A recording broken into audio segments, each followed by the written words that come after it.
At the class reunion, the man accidentally dropped his car key, and everyone froze. The poor kid everyone used to bully and look down on was now driving a luxury car none of them could afford. As a child, his parents divorced. Soon his mother left too, and he became unwanted. If his second uncle had not brought food sometimes, he might have starved. But his uncle was in the army and could only send living money every month or two. It barely covered meals, let alone new clothes. He wore the same clothes until they faded. Over time, they even started to smell. Everyone called him a little beggar, and no one wanted to get close. After a long time, he spoke less and less, and his mind slowly started to seem off. In high school, he secretly fell for the class beauty, but he knew better than anyone that a girl like her would never notice him. One day, he accidentally knocked her fountain pen to the floor. He hurried to pick it up, kept apologizing, and instinctively wiped the pen on his clothes before returning it. But that move made the classmates nearby frown. As he carefully tried to hand the pen back, a rich boy kicked his hand away and cursed him in front of everyone. "You shameless beggar! How dare your dirty hands touch her things?" When he handed it to the girl, she saw everyone's disgust and said, "I don't want that pen anymore. Throw it away." Those words cut into his heart like a knife.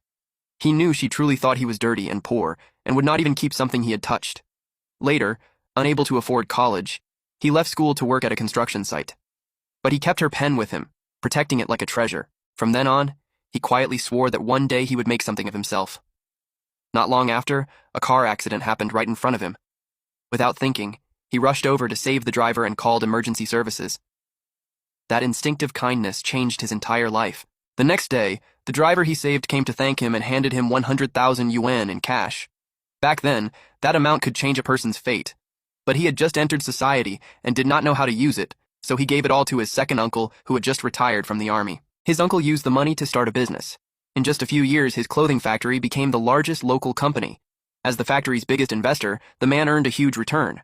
That day, he walked out of the factory with millions in dividends. Unexpectedly, he ran into the class beauty, who had come for a job interview. Just as he wanted to greet her, her eyes turned red, and she ran off crying with her head down. "Miss, it's not that I look down on you. Our finance department is really full." Only then did he realize she had failed the interview. He wanted to follow and ask what happened, but the disgusted look she gave him years ago flashed through his mind. She had probably forgotten who he was. Just then, an old classmate called, inviting him to a reunion. Thinking he could return the pen to her there, he gladly agreed in the class group. On reunion day, the arrogant rich kid arrived early at the restaurant, showing off his new car and drawing envy from everyone. After all, most classmates had come by bus. While he was bragging, someone noticed a nicer car nearby. Everyone looked over. Its one-way window film hid whoever was inside. The rich kid walked over and peeked in, but the man only gave him a contemptuous glance and turned away. He knocked,